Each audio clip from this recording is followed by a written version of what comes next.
Everybody, we got Isaac Hanson on today, and he is the guitar player and one of the principal songwriters for the band Hanson Clan. The Hanson Clan. The Hanson brothers, all the way from albums range from Middle of Nowhere out in 1997, and then Red, Green, Blue, which just dropped, I think, last year. And so we're going to talk about the space in between all of that.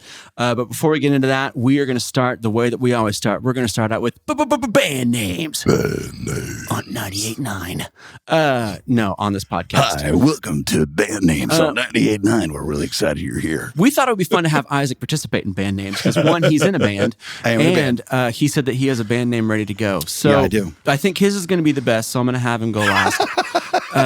But remember, it's a Scottish band. We're going to keep resuming this Scottish thing, all right? We wouldn't be surprised. It's gonna be great. So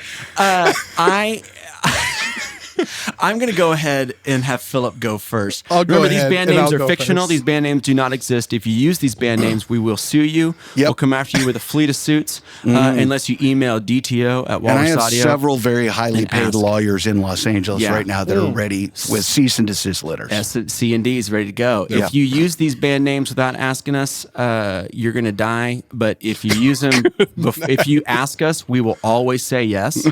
And it's yours. You just have to free. ask us first. And here's, remember the rule, and somebody take me up on it. Nice. If somebody uses one of these band names and they upload an album to Spotify and I can verify it, free guitar pedal.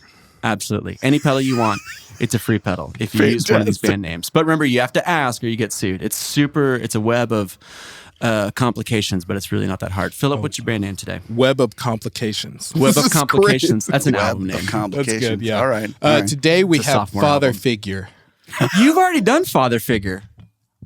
No, I haven't. Yes, you did. It's on, I'm pretty sure it's on Julian Baker's episode. No, it's not. That was bad graphics, dude. Maybe you've talked about that band name too many times, and so he thinks you've talked about it on the podcast. You've already done Father Figure. I have not done Father Figure. I swear, you've done Father Figure. And we talked, maybe it was on the episode that we didn't air because they didn't show up. I think that might be it. Okay, tell me about Father Figure. Let's tell you about, this might be a different Father Figure. It's spelled different this time. It's spelled French. I'll spell the Father Figure. Figure. Father Figure. What is it? I'm just kidding. All right. What kind of genre is Father Figure? It's a girl band. They're bedroom pop. They just came out with a new album called Picture Day. This is good. Yeah, they're good. Picture Day. This is good. You're doing a good job. Oh, thank you. Yeah. This is exciting. Picture Day. That's a good album name. They're from Olympia. So, yeah. Makes sense. Olympia, Washington? Yeah. Olympia, Washington. Yeah. Olympia, Texas. They're from Olympia.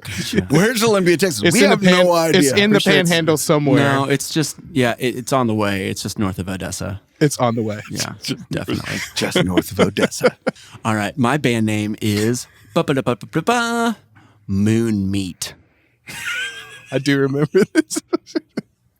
We got the band Moon Meat, and Moon Meat is, they're from Raleigh, North Carolina. They're from Raleigh. Are they an experimental band? And I feel bad for everybody listening from Raleigh that I said they're just from Raleigh. But what I mean by that is they're just from like a regular, B-size town.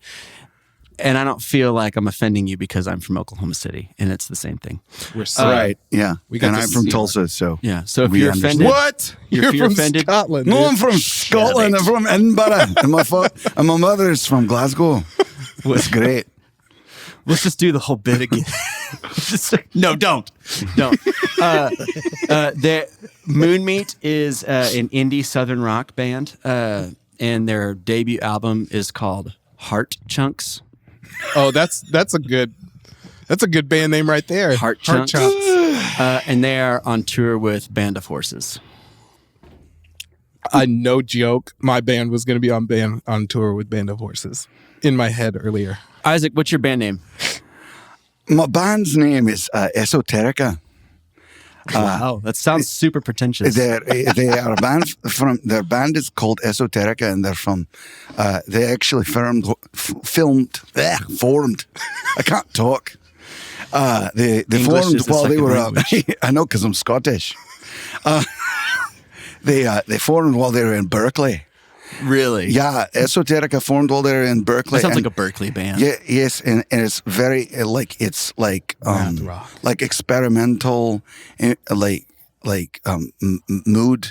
mood rock. Nude rock? Mood. Oh, mood rock. Mood, like it's like I thought we were doing there's lots of nude rock. electronic kind of things. And it's really important because they don't sell out. So all of their shows, they don't actually sell tickets to their shows, but their dad has to rent out the venue because that's the only way that they can have a show. They pay to be on their because tours, they right? don't sell out because they're original and they're like, and I forget the name of their first record, but I think it's probably like something along the lines of, we're not sellouts. Yeah, we're not sellouts. It'd be interesting to have to start a band already proving yourself in a way.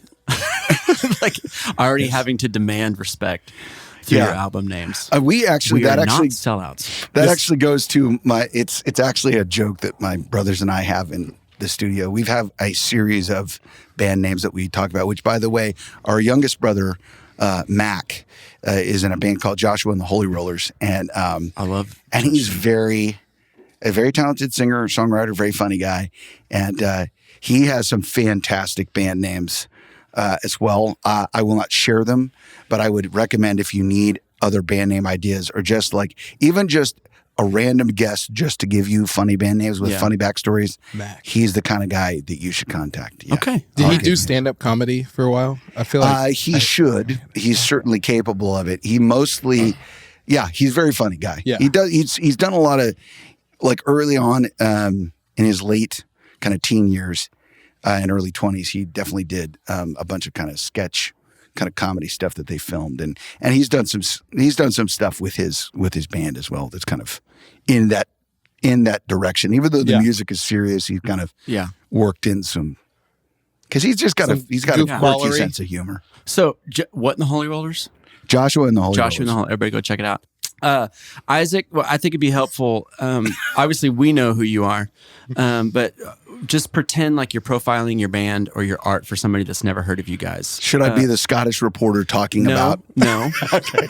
We genuinely need Tulsa Isaac. Why would that not be a good idea? We need Tulsa Isaac to come back to this part. Okay. Yeah. Sorry. So as you said, I'm from Tulsa, Oklahoma.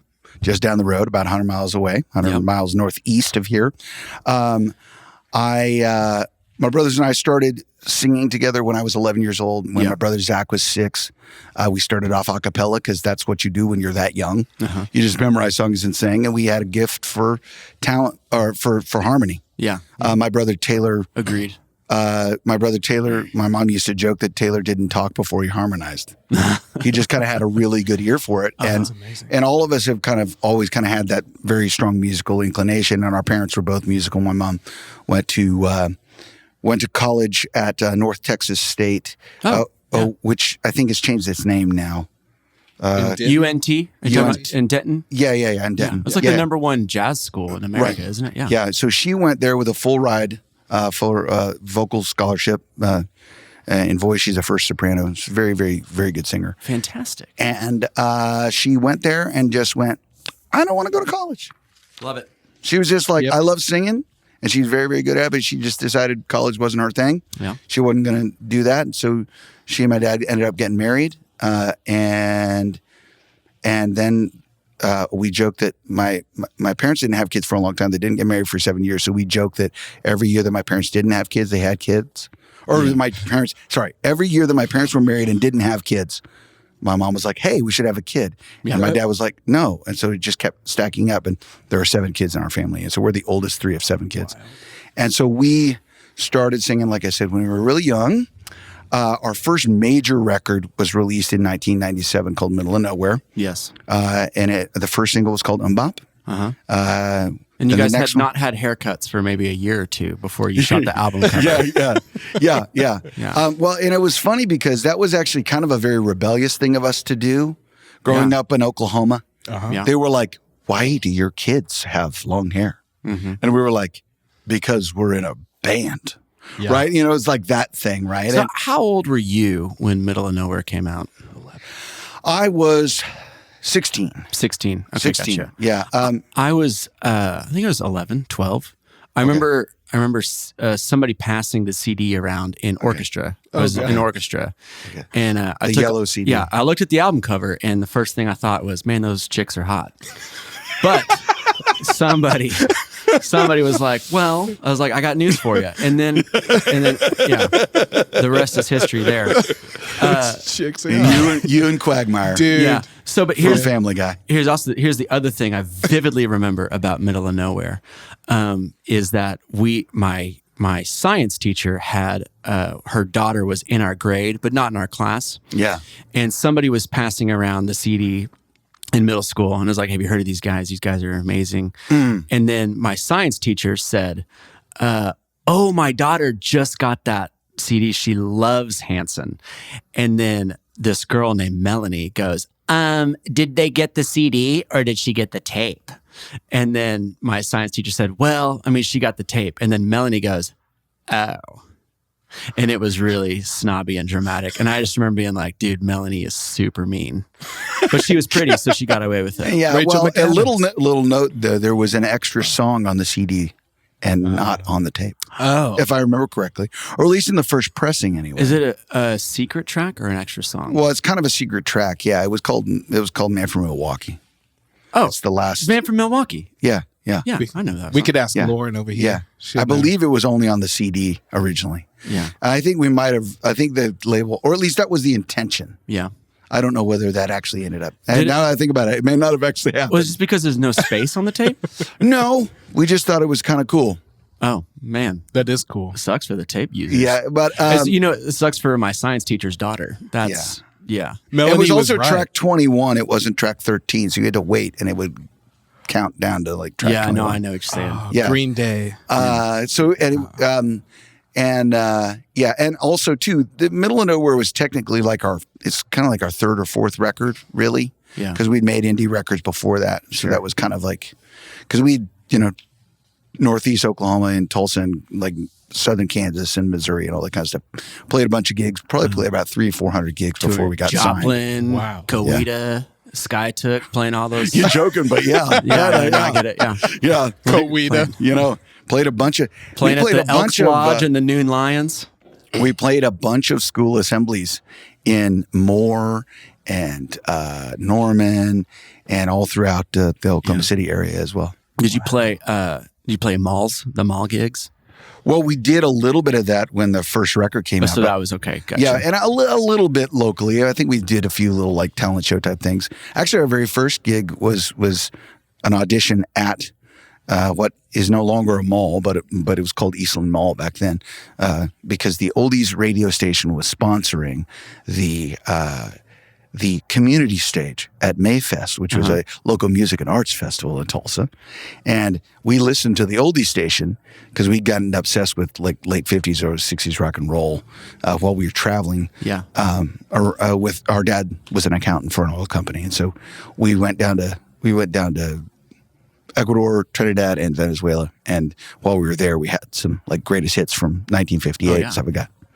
And so then we were really into oldies music, listening to the oldies station. And as it happened, that was the station that was sponsoring the community stage gig. And so we got the gig.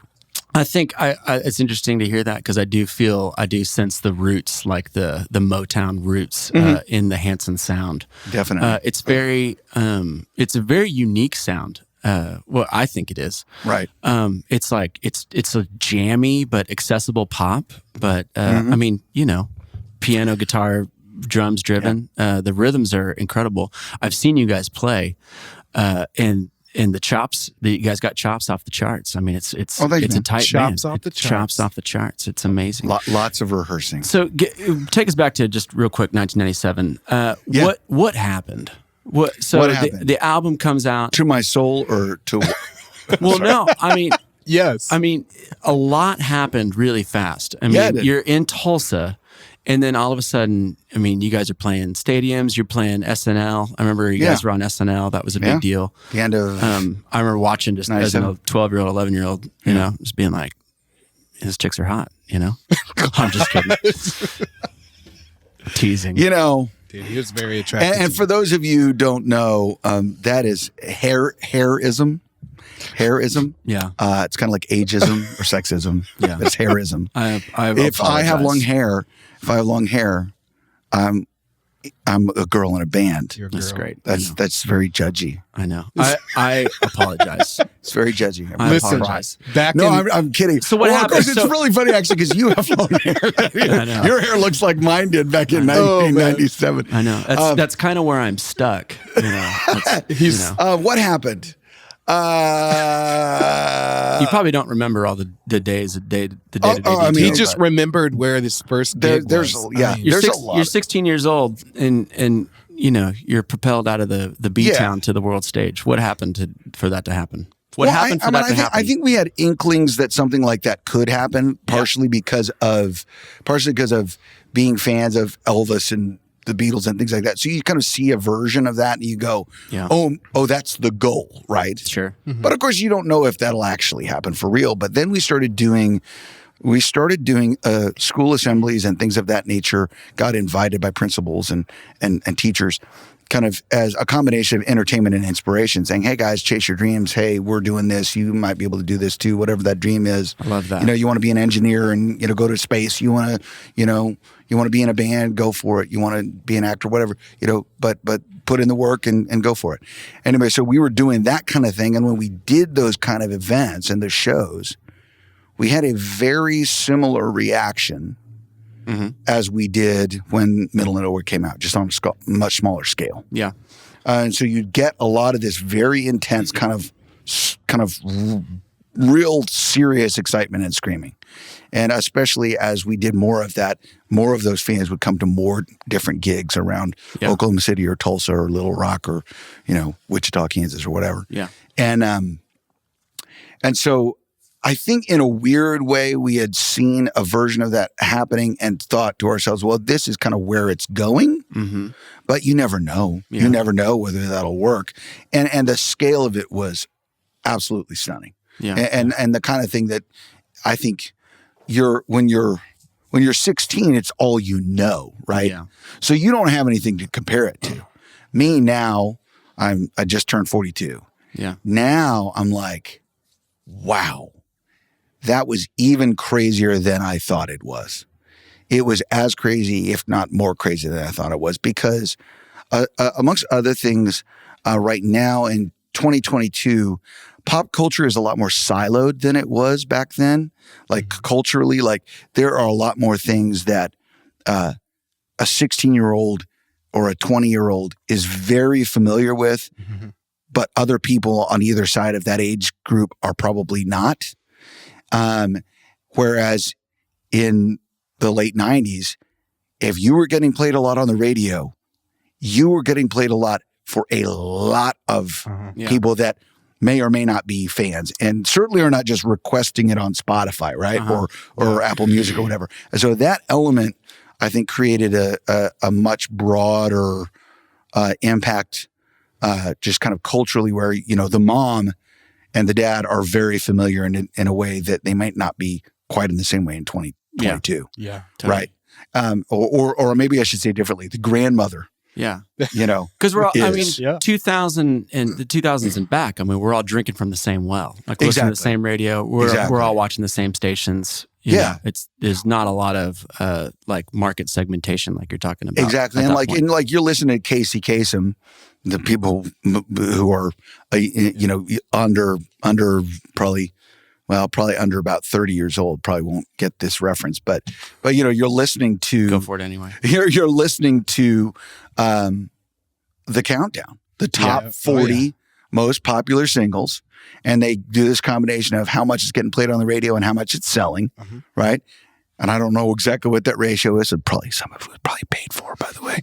But anyway. What are you talking about? Some of it's just marketing. Next on Casey Kasem.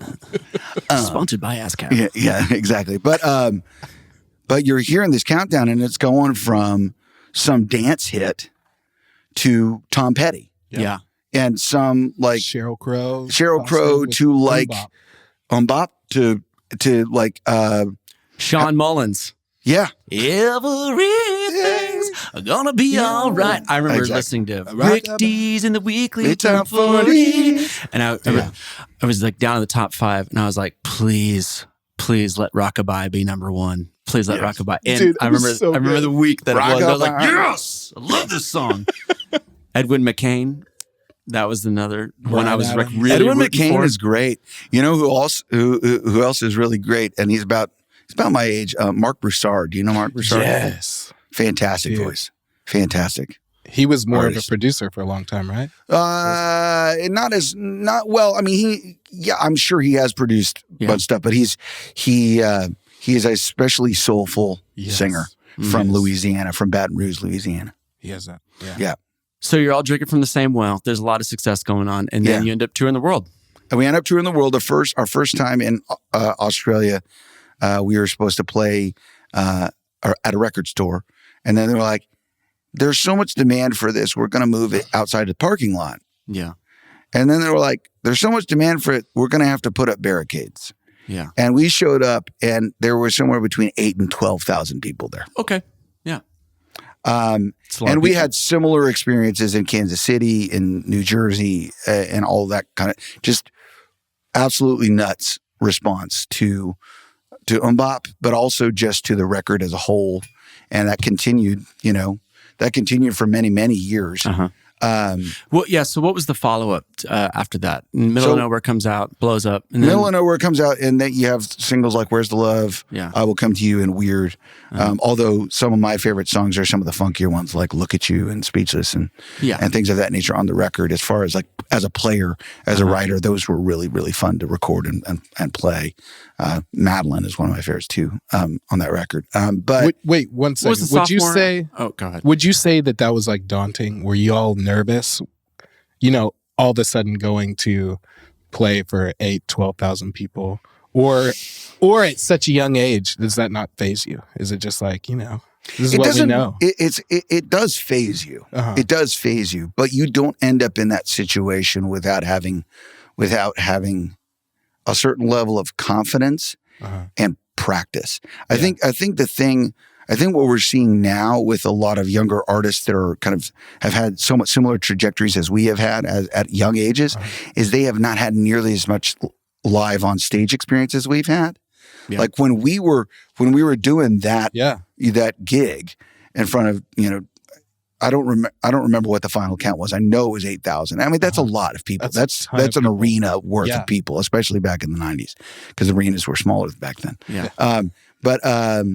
But you're playing for between 8,000 and 12,000 people, and it's that we had done that kind of thing with a lot of pressure, even though it wasn't nearly that many people, hundreds upon hundreds of times with an acoustic guitar and just playing. And we only had about 6 songs that we could really do in that environment that the audience would know, and so you just kind of doing everything you could, because you're like, hey guys, this wasn't a gig. We weren't expecting this. We were just here for a promo thing. It's like, hey, 20 minutes, maybe 25 minutes, and then we'll sign some records and stuff, So I think, I hope it doesn't sound cocky, but I don't think we weren't really nervous in that way. Yeah, I think we felt really lucky. Yeah. The thing that my dad used to always say was, take a deep breath, take this in. You'd never know how long this is going to last. So treat every moment like this is a blessing and a gift, and treat everybody you meet like this is the only time you'll ever meet them. And I know you're tired, and I know there's a lot going on, but as best as you can, stay present with these people and remember every single interaction you have is maybe the only one ever. Yeah. So, basically put your best foot forward as much as you can. That's a lot of wisdom. That is. Yeah. So it sounded like your dad played a significant role in the early years. Is that true? Well, so my dad played, actually our dad works for us. He still does. He's our kind of CFO. Yeah. He's actually a certified public accountant as well, and did that kind of role in an oil company. But he's like the most artsy accountant you've ever met. Yeah. Most extroverted. He was really more like the guy who had a big enough personality and kind of, he's relatively tall. He's about 6'2", and kind of a very confident guy. And he kind of played that role of being between the drillers who are just hard nosed. I mean, like football player kind of guys, you know, very blue collar and very just kind of rough around the edges at times and all that kind of stuff. And the accountants who were often just so by the book and just not really kind of able to meet these driller guys where they were at. And so my dad was kind of the translator. We say driller guys, you like roughnecks out on the field. Roughnecks out on the field. Okay. Yeah. Actually working in the oil fields. Actually working in the oil fields. Yeah. And so that was kind of my dad's role. And so he was definitely a good kind of protector personality as far as being willing to stand up and say, hey, the day is too long. Yeah. You know, these guys need rest. They need sleep. They need to be able to kind of get up in the morning and do their job. Our mom was the promoter. And the reason why we got all those early gigs, I mean, no offense to my dad, because it was my mom. Yeah. Our mom is like the person that says, there is no such thing as a rule. There's just a rule that is a suggestion that may not apply to me. You know, so like. I love your mom. Yeah. Right. She is like the consummate entrepreneur. She is, I don't know if anybody's familiar with things like Strength Finders, which is this kind of personality test type thing. Yeah. My mom has WOO, which is winning others over. Oh, great. And so, and she also, I think, has a term that's referred to as maximizer, which means my mom asks you questions, finds out information, and then goes and solves those problems. Oh, I love that. So like, does your mom need a job? Can she work here? she's really good at solving problems. Awesome. She like and lots of energy. So when we said, "Hey, Mom, we need to make a record," she went, "Okay, I'm gonna solve this problem. No problem." And she yeah, but it's 10 o'clock at night. She's like, "I'll call all the studios. I'll wake people up. It's time to get the record recorded." You know? My boys need a record. Exactly. I gotta get it done. Exactly. So I mean, like, you know, finding the way to be at the talent show booth thing to sell the CD or the tape or whatever. She was just on it. I love it. So that, what was the sophomore record called? Sophomore record was called This Time Around. It came out in 2000. Say This Time Around? This Time Around. Which is the one with the Penny and Meat Tonight? That's underneath. That's the third record. That's the third one. Okay, gotcha. That's our first independent record, and actually that's about to hit 20 years since that record. Oh, my God. Yeah, this year, 2023, is the 20th anniversary of the acoustic tour that we did to set up that record. So interestingly enough, we have our first big record.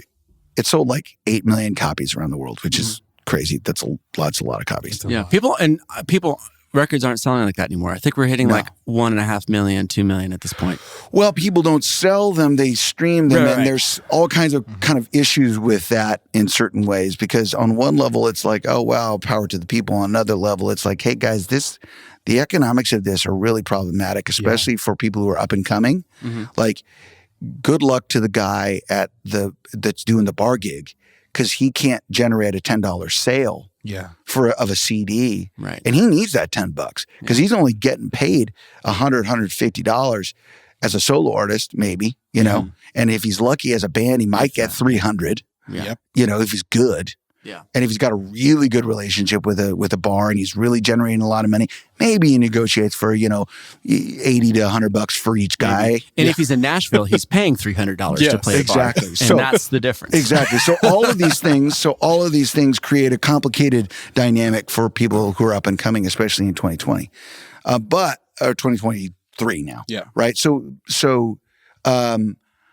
where am I going? I think it's interesting because what it does is it for everybody that that we talk to, it just puts more pressure to be on the road, because that's where you make the money. That's where you make the money. You make money on the road, and then it's also, in a good way, I think it's innovated merchandise. Yes, it has. And so sometimes a lot of people, like the business model is 20, 25% merchandise on a tour. It's huge. And so I think what it's done is it's innovated some creativity in the merch area, where you can't just put your name on a t-shirt with a tour schedule on the back, which is still my favorite piece of merch, the tour shirt. Yeah. But we should do an episode on merchandise. But would you, Would you follow that train of thought? Do you think I'm right? Do you think I'm wrong? No, I think you're right. And I think that there's an advantage. And don't get me wrong, there are real advantages in 2023 that would have been really great to have in 1997, 98, 99, 2000 that we were dreaming of, right? Which is, man, if you had a direct connection to all your audience members back then, goodness gracious, I don't even know what that would be like. That would be phenomenal. Amongst other things, because it takes some of the power out of the label's hands. And that was the real problem that we ended up having, was after our first major record, we then also toured the following year in 1998. And by the time we released our second record this time around, the entire label that was responsible for signing us, basically everybody but a few people in the PR department, were all fired. Wonderful. So our A&R guy, the upper level executives, there were a few mid-level executives that were still there.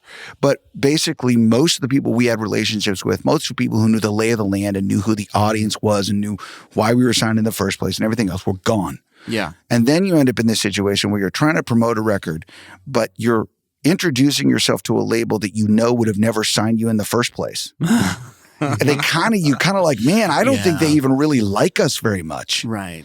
And there were a lot of reasons for that. Some of which was just there were so many people from the hip hop side that it was a little bit like fish out of water situation. We're just, what do I do with these brothers? What do I do with these brothers? What do I do with pop music? It's just family band. Yeah, and all this kind of stuff. Yeah. And then so it took a long time for that record to get made for both of those reasons of losing the label and also kind of the process of getting to know that label. But then that ultimately resulted in us leaving that label because it was like, this is not a good fit. And we had to fight really hard to get off.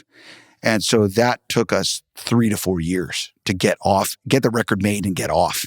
Wow. So by 2003, we do an acoustic tour. And by 2004, that record underneath that you mentioned that has Penny and Me on it. Yeah. That came out. And that was a #1 independent record. We were very, very proud of that. I think at the time, that was the largest shipping independent record that our distributor had ever done, and over 150,000 shipped in the first week. Whoa. Which is a lot.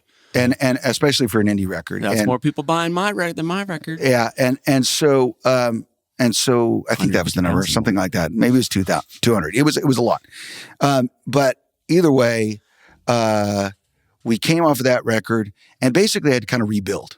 Yeah. The short of it is, we had a lot of fans who had stuck with us, but when you spend that much time in the studio not really able to adequately communicate with your audience, which in hindsight, we probably should have figured out ways to tour during that period, but we were so focused on the fact that the label was just stonewalling us and making it really difficult. And they'd kind of done it twice, because they did it with the This Time Around record too, in different ways, mostly because they didn't understand the band in the first place. Yeah. And then the second record, or the third record, they're like, wait, well, the second record didn't work as well as the first record. And we're like, well, we all know why. Because this is a misfit. It doesn't quite work here. So anyway, and since then we've been independent. All the albums since then have been independent? All the albums since then have been independent. So from Underneath, which was released in 2004, till now, with this latest record, Red, Green, Blue, Symphony record right before that called String Theory, and bunch of other records. So even though it was independent, I got a question. So, I mean, you're doing a lot more work. You're doing everything. So, we're doing the kind of work that you guys do on a day-to-day basis. When you're running a guitar pedal company, you're like, well, we're building stuff, we're shipping it out, we're designing it, we're doing podcasts. It's very entrepreneurial. I mean, you're starting a business. Very much. Very much. So when you're making a record independently, I mean, do you kind of go through some of the same motions that you would if you were with labels? So like, are you you're deciding on who's engineering it? Are you booking a producer? Are you doing self-produced? Are these self-produced albums? Did you bring in a producer? Are you recording in Tulsa? Are you recording in Los Angeles? I mean, what's that look like for your first, independent record until now? For one, I love working with other people. It's really, really fun. It is. It adds a new perspective, and it's very, very valuable. But because the three of us are all singers and songwriters, we're definitely pretty good at being each other's editors. Yeah. And so there's a lot of opinions even just within the three of us. And we paid a lot of attention, you start off doing this really young. And so we had, whether it was whether it was, the Dust Brothers on the first record and Stephen Laroni, who also was very instrumental in making that record happen, Middle and Over. And then also our friend Mark Hudson, who did the Christmas record and then the This Time Around record with us. And then our friend Greg Wells, who worked on the Underneath album, as well as Danny Korchmar, who produced Penny and Me. Yeah. And then produced The Walk, which was the following record after that with us. Oh, that was a good album. Yeah. And then the first record that we fully self-produced was this album called Shout It Out. That was our first fully self-produced. We had done a bunch of different things on Underneath and a few things on The Walk completely on our own. Yeah. Underneath a little bit more than The Walk because there it is. Yeah, there you go. Because of the problems of dealing with the label with the Underneath album, we just kind of said, we're going to the studio, we're going to do this our way, whether anybody approves it or not, And so there was more self-producing on the Underneath album than there was on The Walk. But both of those records kind of, I think, honed our skills a little bit. Yeah. And by the fifth record, we were like, we know what we want to do. Mm-hmm. We'll just spend a lot of time rehearsing. And then we'll just go in and off the floor, we'll just play this record down. And so Shout It Out is very much a off the floor kind of record. What do you mean by off the floor? I mean basically live in the studio. Okay, cool. So the three of us are playing all of the kind of main tracks, the main electric guitar, the main piano, and in some cases the bass as well. Was played by our bass player at the time, Will Burkhead. Will Burkhead. That is a great name. Or in some cases, I was playing bass live as well. All those guitar players think they could just step in and play bass. Well, yeah, no, and you can't. I'm the same way. You can't. I mean, I think I can. You can to a degree. It just depends on how much you can kind of switch off guitar player mode and turn into. Yeah. Well, I think I can, and then I show up, and it's like I just genuinely can't remember the kick pattern. I'm really sorry. Yeah. I'm a reasonably good bass player, but I don't spend a ton of time doing it on live, so it doesn't always come out that way. So do you self-produce these records that are coming out now, or do you bring in a producer, or what's going on? Wow, man. Oh gosh, that's a great question. Thanks. So Shout It Out, and then the following record, Anthem, and then the record after that, String Theory, and then Against the World. All four of those were self-produced. Uh-huh. And then we also do every single year. So you were talking about being entrepreneurial and having to embrace unique models. We actually have a fan club that people pay $40 a year to be a part of, and they get points back on merchandise purchases. They get to cut the line at shows, especially GA shows. That becomes really important. Which is like kind of Patreon before Patreon existed. Yeah, exactly. And that's been going for 20 years. Yeah. This has been going for 20 years since the year 2000. It's great. Genius. We were actually technically an ISP at one point. In 2000, we were an internet service provider. There was dial-up service for Hanson.net. My man. Wow. Very tight. And emails and all that stuff. I love it. We've since shifted away from that slightly. Yeah. Or actually fully at this point. But your business model isn't to be an ISP anymore? No. Okay, gotcha. No. Thank God. Because it was a hassle. So what I was going to say was that we've shifted to, we not only provide people kind of, shall we say, points back for the kind of loyalty. It's kind of like a loyalty program, basically. Uh-huh. But you also have cutting in line at shows. You have meet and greets that only fan club members can get access to. Mm-hmm. We do interviews with a fan club member at every single show for about 15 minutes. So we randomly pick one of those people who's in the meet and greet to do an interview with you for about 15 minutes. That's how we got you on here today, actually. Yeah. and then we also. Do you have to say that you want to be selected for the interview? So you have to say, because I feel like I would be nervous to be like, please don't pick me. That you want to be No. We just randomly pick you and say, hey, do you want to do the interview? I would be like, I just wanted to see you guys up close. I didn't want to do the interview thing. So just pick somebody else. So what people do is they log into their account. And then they let us know what shows they're going to be at. Yeah. And then from that list of saying, you know, I'm going to be there, I'm requesting a meet and greet. I'm going to be there. Mm-hmm. We also, you know, select that reporter from that group. And then we also do a 5-song EP for the fan club every single year. So we actually have released more music to our fan club members than we have to the general public. Wow. There's I think there's over 65 songs now that are original only to the members. And as an example for people who are on Spotify or anything like that, as an example of the stuff we do for the 20th anniversary of the fan club, we decided to release a collection of songs. And so there are 20 songs from that list of songs that we released called Perennial. It's called Perennial, and it has, and so you can hear some of the you know of the songs that we've released over the years. And we actually put out an original, a unique song called Nothing Like a Love Song, which is also on there that had never been released before. What I think is interesting is that you have a very committed fan base. And I think it speaks to the way that Hanson was able to kind of innovate and bring their fans in closer. I think of bands like Fish, Grateful Dead. Mm-hmm. I put down Switchfoot. Mm-hmm. They're very active. Wolfpack. Yep. And then I also put Third Eye Blind. You meet somebody who's a Third Eye Blind fan. It's a very fiery fan type of person. Yeah. I only know that because that's the group I'm in. And hey, man.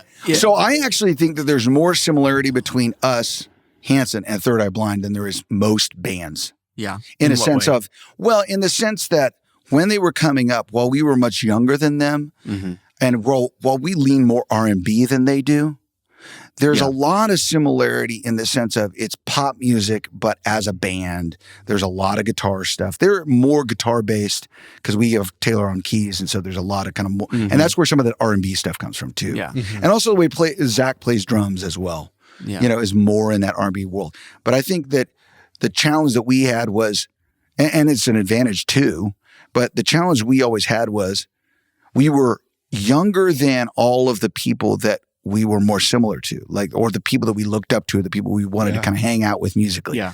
Blues, Blues Traveler or Johnny Lang or Third Eye Blind or, Semisonic, whatever, all these bands. But that was kind of more. Were you going to say, did you skip over Smash Mouth on purpose? Oh my God. I didn't skip over Smash Mouth on purpose, but I will say, Walking on the Sun, Might As Well Be Walking on the Sun is a absolutely amazing song. Dude, talk about another record that got passed around in my orchestra class. Yeah. That was a sound. World of coke and teach the world to sing in perfect harmony. Dude, that was kind of a phase, and we kind of just as a planet kind of went through a phase where swing was okay. Like just kind of that 50s era syncopated swing inspired. They were like swing bands on the radio for a while, right? Oh, yeah. I'm trying to think. Big Bad Voodoo Daddy. Oh, amongst other things. What is that? They're one of the swing bands. Big. One of the big band swing bands. So kind of what I was getting at is that you guys have kind of innovated the way that you bring your fans in closer. And I am comparing you guys to like Grateful Dead, Fish, Switchfoot in that way. Well, there's a very specific reason for that. There's just like it's a strategic business model. And I hate to call it a business model, but it is. And if you're not with a label and your revenue is completely dependent on how hard you're pushing the gas pedal, mm-hmm. you got to do things like this. Yeah, and our very first manager was a Deadhead. There you go. Yep. He had been to over 100 Grateful Dead concerts. Yeah, and he was in his early 30s. That's 100 more than I've been to. And so, which I actually really need to go to a Dead and Co show just to do it. Wouldn't that? Yeah, I need to do it. I just need to do it. If nothing else, in honor of our manager, first manager, Christopher Sabeck. If you're listening, you don't know Dead and Co. That's the combo between John Mayer and the Grateful Dead members, the members that are still playing. Yeah. Anyway, but he talked about that loyalty and that relationship and what they did, and we tried as best as we could to employ that kind of strategy, and to the point to where, especially on our second record this time around, when we were touring, we would have we sold these things called tour programs, which is basically a magazine of sorts. It was about 20 pages, and it had photos and it had kind of stuff about the tour, and it was mostly just a merchandise item. But in it also had a list of all the songs that we had released up until that point, and then a list of covers that we'd rehearsed, and then a list, and then below that, multiple lines that said, if the song you heard tonight is not on this list, fill it in here. And the idea was that that we were letting people know we're probably gonna play these songs at some point during this tour. Which ones of these have you seen? And there was a check mark next to each one of the songs. And so the idea was to encourage people to realize that we were changing the set list every night. I think we might have even said in the tour program, Hanson changes their set every single night. Yeah. Make sure to know what songs you've seen and keep track of it here. Yeah. Wow. And so we were, by the year 2000, when we were touring on that second record, we're doing that. Underneath, we're doing that. We probably did that even more. By the time we hit The Walk, which was our fourth record, we were changing it a lot. Yeah. And that's always kind of been a big part of our mantra is, we're not a jam band, but we're a set list change band. Yeah. I mean, that'll really get people to want to come out to multiple shows, which I know y'all have people that travel the world with you, pretty much. Yeah, and it's not by accident. I mean, it's very deliberate because... Tell me about that. How do you, like, when you're creating a set list, what's the goal? Well, it depends on a couple things. We do keep track of the set lists, over the years. So if you're in Tulsa, or if you're in Dallas or Melbourne, Australia, or Buenos Aires, or wherever you're playing a show, you'll often reference the set that you did last time. Yeah. And hopefully you kept track of the audibles that you called, because there are definitely cases where the set list changes. But anyway, we reference that and say to ourselves, well, it's important that we make it different than the last time we were here. Yeah.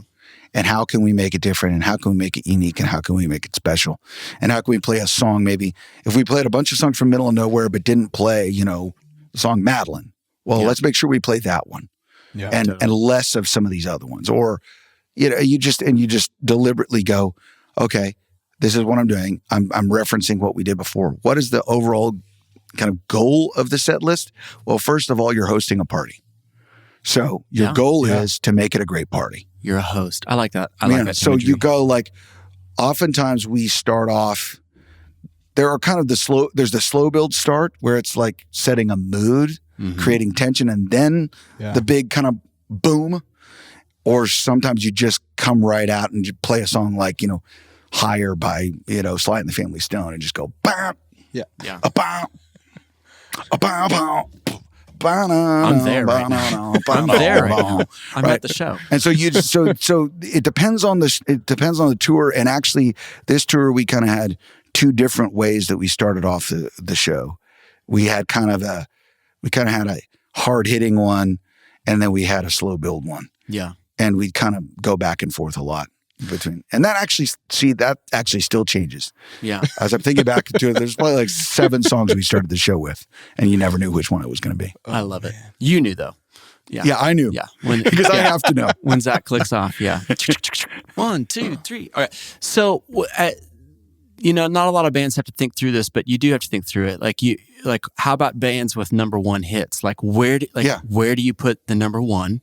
Do you play it? Do you play it as it's heard? Do you redo it? Talk to me about the ideology of having a number one. Yeah. And kind of where it goes in the set and why and how do you think about that?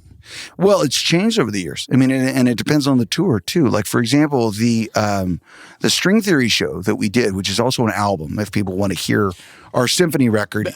Explode that out just for a second. Talk to us about what I think it's really cool. Talk to us about what the String Theory album is. So in 2019, this was originally 2018 and 2019, we did a project that was originally thought of as maybe the 25th anniversary of the band. And then it took long. We started to realize it was going to take longer than we'd originally thought. And we wanted to make sure that it was really interesting and good. And so we said, okay, we're going to delay this a year. We'll do the 25th anniversary tour. And then the following year, we'll release String Theory. Yeah. And so String Theory is basically, it's as close to a musical as you could get, I think, without being a musical. It has a very strong story component to it. There's a lot of ebb and flow, especially in the first half of the show where you're transitioning from one song to the next and they're telling a story. And there's a song called Reaching for the Sky, which starts the first half and the second half of the show. And it's broken up into two halves because that's the way orchestras work. Yeah. You play for about 45 to 50 minutes and then you stop for about 30 minutes and then you play for 45 to 50 minutes. So it's broken up into halves, and there's a song called Reaching for the Sky, and it introduces a character. He says, there's a boy I used to know. He was always searching high and low. Others would stop and wonder and ask, and others stop and wonder why he'd say, I am reaching for the sky. Yeah. And so it's this boy with these aspirations. And it talks about how there were many people that would tell him, oh, your idea is foolish and you're just doing this for ego's sake and all this kind of thing. And he said, no, that's not why I'm doing it. I'm reaching for, the sky for my heart, Yeah. And so there are two parts to that song. And the story basically just shows him having this inspiration of joy for music, this concern that people will not understand who he is. Yeah.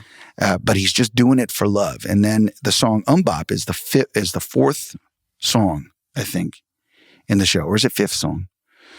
I think it's fifth song, actually. Sorry. 4.5. Yeah. So anyway, and it's deliberately, Bop is deliberately in there for the reason that relates to our own career, but also the lyrics specifically. Because the lyrics are about taking risk and embracing the things that matter to you and not being afraid of being rejected. Yeah. Because rejection will happen and you're experiencing it now, but you have to hold on to the things that really matter. Because in the end, that's the things that you really care about, right? And those people that care about you in that way. Otherwise, you'll always be chasing someone else's dream. You have to chase what you're meant to do, not what other people think you should do. Yeah. And so that is song number 5 in that show. So that's a dramatic example. Sometimes Bop is in the acoustic set. Sometimes Bop is at the very end of the show. Sometimes Bop's in the encore. Yeah.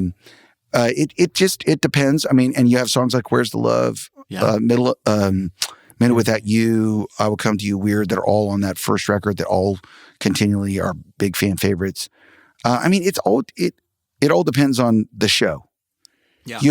I think you just have to know your audience well enough. Yeah. I think, and in our case, I think we know our audience well enough to know that I'd say probably close to 70% of the people who are there, while they love songs like Bop and while they love songs off that first record, I'd say close to 70% of the people who are in the audience in the end know that they're there for more than just one thing. Yeah. They're there for an experience, as I said, for a party. That talks about just the interesting, more committed fan base that I think Hanson has. Yeah. I asked Dan Wilson this because, you gotta, if Symbisonic plays, you gotta play Closing Time, Yeah. How does it feel to know that like you're up, you gotta do the thing. Yeah. Do you ever get tired of playing Bop, or do you do you see it on the set and be like, all right, we just got to plow through it? Well, I don't know if I want to do this. There's one place that I or does it always give you life? There's only one place that I don't like playing it, and it's on TV. Oh yeah. Okay. Tell me why. If you're being asked to go on a television show and it's the only song that the producer is willing to let you play, that's irritating. Yeah. Yes. Yeah. So do you turn that gig down and you just go through it? In a lot of cases you do. Okay, yeah. In a lot of cases you do because, but it all depends. It all depends. But what I would say about that is that's only about being able to move forward. It's not because of any reservation about playing it. I'll tell you this, when we did to reference the String Theory show again, every single time we played that song, when we played Bop, I got choked up every single time.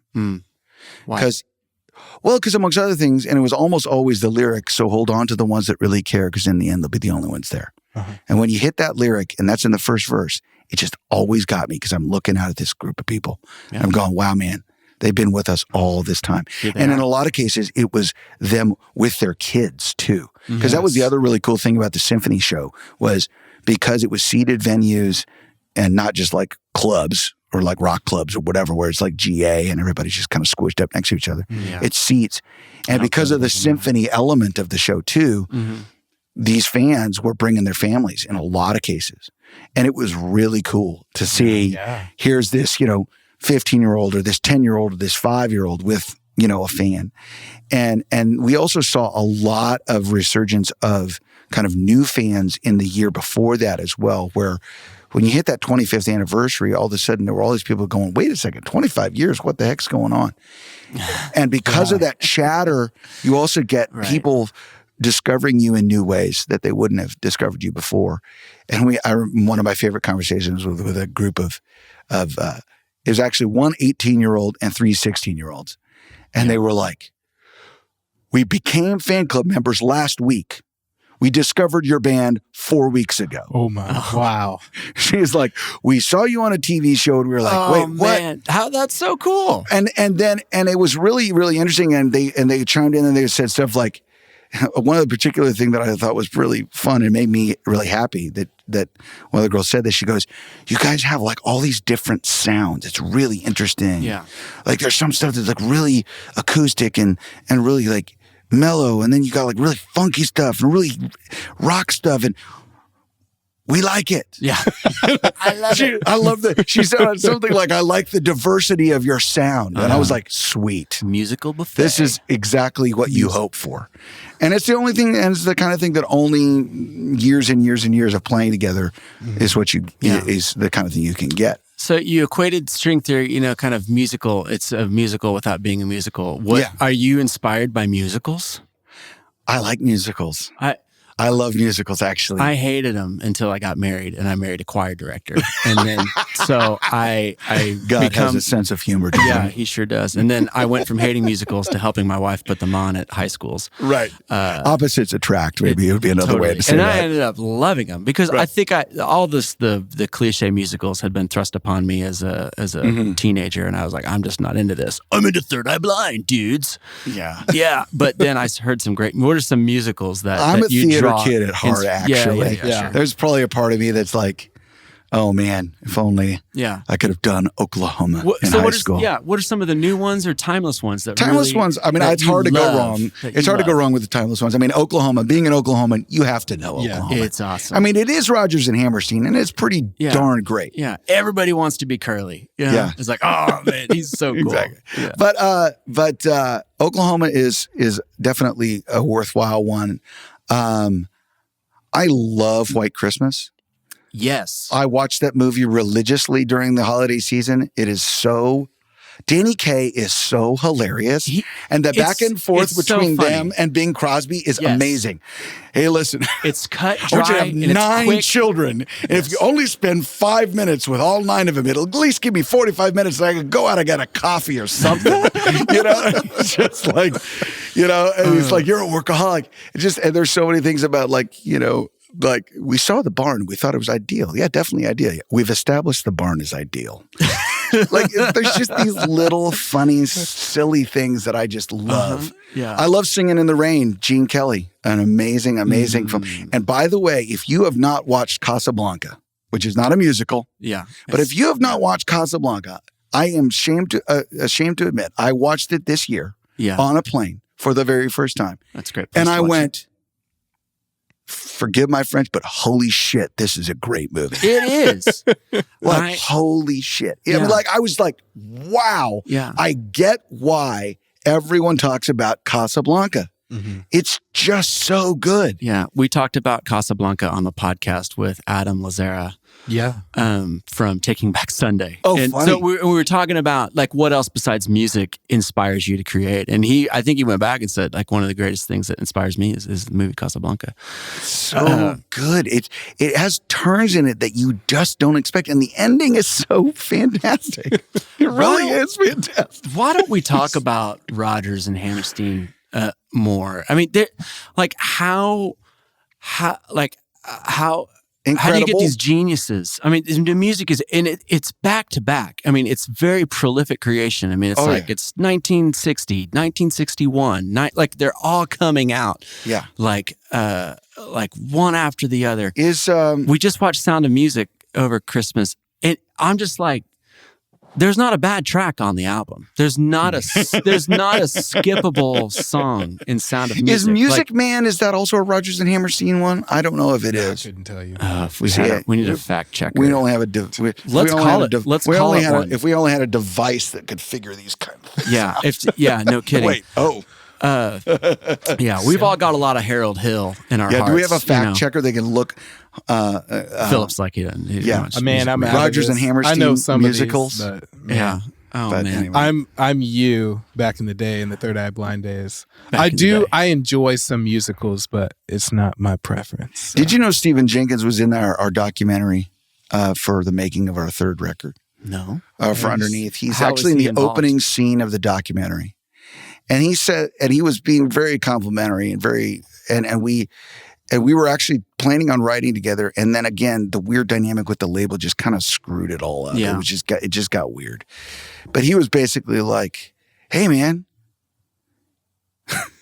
it's like, people are going to get it in the end. People don't get you guys right now, but they're going to get it. Yeah. In the end. And of course, Steven is a quirky dude. It's kind of the thing where he's saying the same thing three times, but he's saying it different it means something different each the third time. Oh yeah, absolutely. Oh yeah. In the end. I feel guilty saying out loud some of the things he said. He was very, very complimentary. So I'm trying to be humble and not say the things he said. But he was very complimentary. You're featured on the podcast, so it's okay. Yeah. Okay, musicals, Rodgers and Hammerstein. There's like we could go off on that train, but Philip wouldn't be able to come with us. So I guess y'all can go up on the train. No, we won't. Hey, what I want to know is kind of more about the Hanson side hustles. So you guys have, there's lots of channels of activity and entrepreneurship within the Hanson clan. And so you've got. I'm dreaming of guitar and guitar pedal side hustles in the near future. I love it. We could maybe. I know. Maybe you know someone. I think I know. I should talk to you. I know two people. You got 3 Car Garage. You got Hanson Brothers Beer. You've got Hops Hanson Brothers Beer. Yeah. You've got Hop Jam, the festival. Hop Jam. So which you came to with your wife. I've been to Hop Jam, dude. I had a great time at Hop Jam. Yeah. Consumed hops. So and jammed. Yeah. Of all these side hustles, which one gives you life? Wow. Well, I mean, wow. I think the side hustle that the festival itself is really intense and kind of stressful, but it's the one that I get the most excited about the kind of longevity of. Because Hop Jam. Unfortunately, COVID really derailed us on that one, and we're actually kind of in the process of trying to figure out how to relaunch. Because we were looking at it the other day. We were like, "Hey, let's go to Hop Jam again." And Philip and I are trying to figure out when the next one was. There were some things, and it kind of created a situation, especially with some of the sponsors and everything else. It was just, COVID, not surprisingly, was created problems for people, especially with events. People getting together. Yeah. I mean, now granted, Oklahoma was pretty chill about most of that stuff, but it's still, there were so many people coming in from all over the country as it related to that festival that it was just going to be problematic and we couldn't deal with it. It's a crazy time for everybody. Yeah. So, we certainly, I think, are in the kind of reforming, kind of visiting stage on that. Great. What is the one that gives you... Just tell everybody what Hop Jam is, because not everybody is from Oklahoma. What is Hop Jam? Yeah, Hop Jam is basically the marriage between Hanson in Hanson Brothers beer. In other words, music and beer. So it is a beer festival. The Venn diagram of overlap is very large. Very large. Yeah. And the idea was, you're around brewers, and there's almost always a brew house band. That is very true. They almost always have like a band room where like they got some drums set up and people play. Every brewery is saying yes. Yeah. Right. And so, and writing songs and brewing beer is kind of weirdly similar, or at least psychologically it is. Meaning they're taking risks. They're trying out experiments. They're seeing which things work, and it's all a personal taste thing. It's always like at the end of the day, listen, the master brewer and his cohorts are talking about whether or not they think it's good enough to put into production or not. And they'll try out things and they'll take risks and, and see where that goes. And so there's a very strong kind of creativity element. Yeah. And of course, them doing things at a mass scale and brewing and putting it out into the world is kind of like what we do with shows. At some point, you find things that work, and then you just keep repeating those and say, hey, when you come to our brewery or when you see our label, you can expect a certain level of quality. And these are the things that you have told us so far that you really like that we do. And these things that you really like that we do give us an opportunity to try new things and to take risks. Yeah. And hopefully we will be consistent with our quality control and our flavor profiles and so on and so forth. And so in so many ways, there are psychological kind of and pseudo-literal similarities. And so we see this as we start Hanson Brothers Beer Company back in, 2013. 2013. Thank you. 2013. Boom. Yeah. And what a great year. In 2013 was when when our band was 21 years old. Yeah. I think that's right. Yeah. The band was can buy its own beer. The band could buy its own beer. and start a beer company. And so we did that. That was kind of a fun thing. And then we're like, you know what? Music and beer, there's all this crossover. What if we had a beer festival that featured music? Not was just there to just taste beer. And so we're kind of talking about how to reimagine and make that even more of a jam, for lack of a better way to say it, even more of a hybrid in the way that we've kind of envisioned it being. And I think I'm hopeful that sometime in the next, 12 months that we'll have a lot clearer idea of where that's going. But what are some of the artists that have come through for Hop Jam besides, Hanson plays? Okay, so Albert Hammond from the Strokes, he's done some really cool solo records, and he's played there. Let's see, Ex-Ambassadors. Ex-Ambassadors, that's right. We've had, I believe, Congos played there. We've had Edward Sharpe of the Magnetic Zeros. We've had, my brain is going. We've had. I don't have the list in front of me. Local. You've had some local bands play too. There's always a local. There's always a local slot, and there's a competition for people to win the opening slot of the kind of main stage. Yeah. Oh man, there have been a lot of really, really good bands. I'm going blank on. Love it. So side hustles. You got Hop Jam. You got the Hanson Brothers beer. Yeah.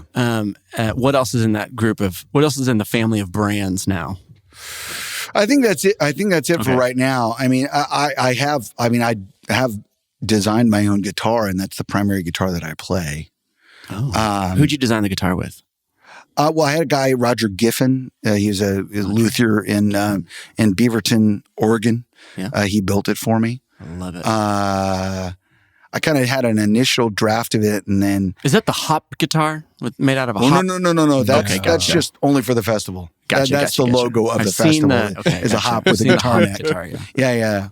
But yeah, it was kind of designed after combining an SG and a Firebird together. It looks more like a Firebird than it does anything else.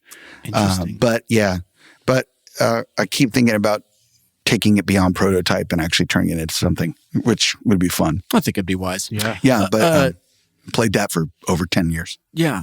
Something I think is also interesting is the concept behind the Red, Green, Blue album. Oh, the new album. Yeah. So tell me a little bit of profile that album, how it came to be, and kind of the ideology behind it. Did I get the order right? Red, green, blue? Yeah. It's red, green, blue, RGB, which is a color format. So it's kind of, so for one, what's interesting. Yeah. What's interesting is actually, it was kind of a deliberate double meaning. And it comes from the fact that growing up as kids, my favorite color was green, Taylor's favorite color was red, and Zach's favorite color was blue. And then so cute. And then as you get older, you're like, oh, and you're like, start working with Photoshop and things like that. You're like, oh yeah, that's like a color format. No, that's what the pixel looks like. Red, green, blue lines and all this kind of stuff. And so when it came to this particular record, we just celebrated 30 years of performing together as a band. That's 25 years since Middle of Nowhere, 30 years as a band. And we thought, well, this is probably a good time to do something that we've never done before. And there was, I think, after all of the time of kind of COVID stuff, and we released a record called Against the World, which we weren't able to tour on because of all the COVID stuff. And we released that one song at a time every month. We'd release a new song and a new video and a new song and a new video. An appropriately named album for when you can't tour. Exactly. Well, and there was this really cool concept behind how we were going to do that as well, but that's a whole other thing. But Red, Green, Blue was kind of like, okay, so what if we split the band into three parts, the three brothers, and had each guy basically do not necessarily a solo record, but kinda. Yeah. And said, hey man, you got 5 slots. Do whatever you want with these 5 slots. Let me know what you want to play, but it's yours. You do it. Wow. And in a way, it's kind of like a massive trust fall as a band, because you're like, okay. Because I think everyone was like, oh crap, what's I gonna do? It's probably gonna suck. No, just kidding. Right. That's not what they were thinking. I mean, or is it? Or no.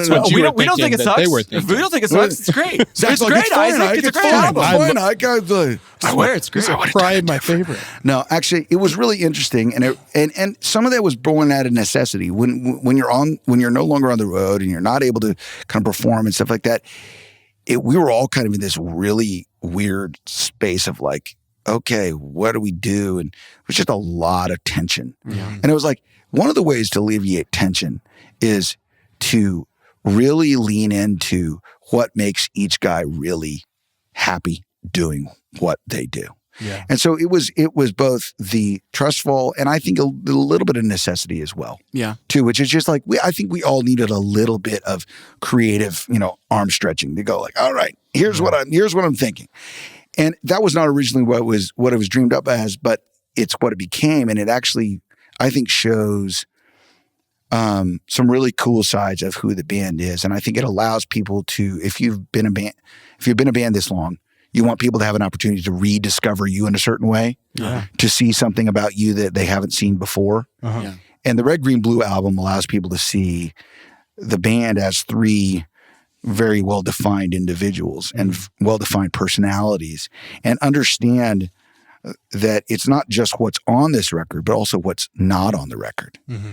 And it allows for people to kind of hear, oh, this is what happens when they're kind of by themselves. And this is also what happens when they're together, and you start to understand kind of the influences and who everybody is. And we released 3 singles from that record, one from the red section, one from the green section, one from the blue section, and did about 101 shows last year. Wow. In 21 countries, 47 shows here in the US, and then, around 20 in Europe, and a little less than 20 in South America, and then about 8 to 10 in Australia and New Zealand. Wow. Nice. That's fantastic. I really want to go. I haven't listened through it yet, but I'm going to go now. I mean, I love that concept.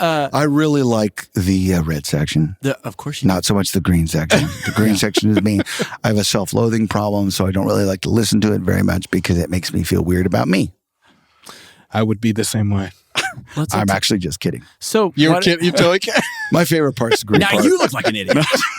I suck, dude. Oh, no, I actually really like what Taylor and Zach did because it's really interesting. Do they sing? Are they the lead vocals on their sections? Yeah, so that's the idea. It's the lead vocalist on 1/3, and that's kind of, I think, a thing that is unique about our band. Yeah, a lot of bands probably wouldn't be able to do that, but we're able to each take a lead, the full lead on, a third of the record and kind of make it our own. And there's some really, really different and interesting stuff on there. My stuff is a little bit more band, kind of off the floor sounding. There's more acoustic guitars and stuff.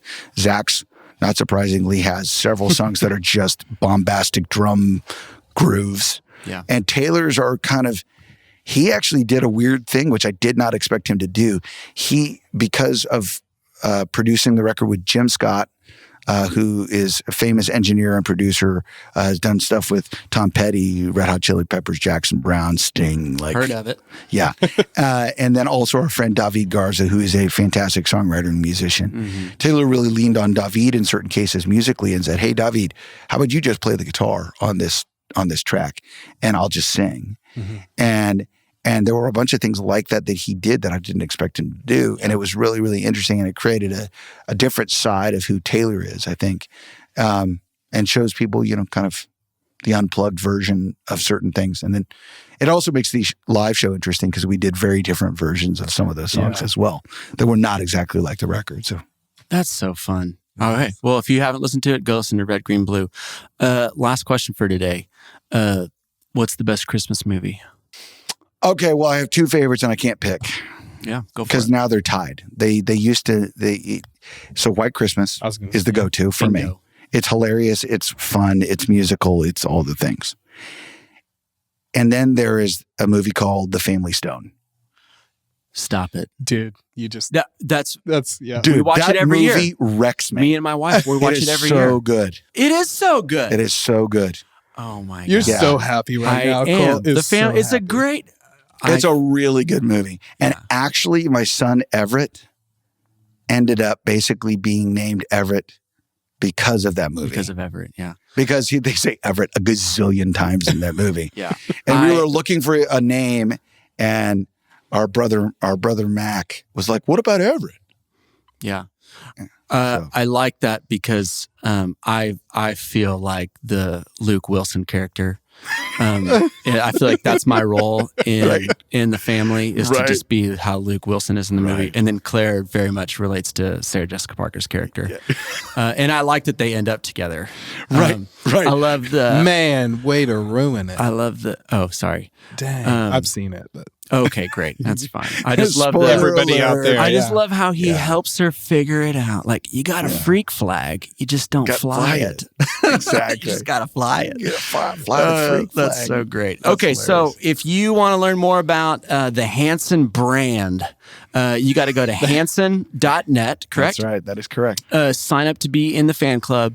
Go to one of their shows. And then obviously, when Hop Jam starts back up, you got to get to Tulsa and get there and go to Hop Jam. I have personally been, and I had a great time. Hop Jam a lot of fun. Is a fantastic party, fantastic event. And thank you for being a model of the right way to be a band and to be a brand. I think it's fantastic. I think what you've done over the last 30 years will go down in history, and many will learn from it. So I recommend it and also caution everyone against it all at the same time. As we should. Because, hey, it's fantastic. It's a lot of work. Yeah, you betcha. But somebody's got to do it. Might as well be investing in something you believe in. Yeah. And I think that's probably the most important thing about it. Yeah. Because at least you can kind of say, well, I'm proud of it. Yeah. That's what I can put my stamp of approval on it and fight for it no matter what. Thank you. Thanks for being here today. Appreciate you. Awesome. Philip, thanks for being here today, man. Oh, man. I'll come anytime. Okay, awesome. Thank you so much. Every time. Awesome. See you next episode. Bye.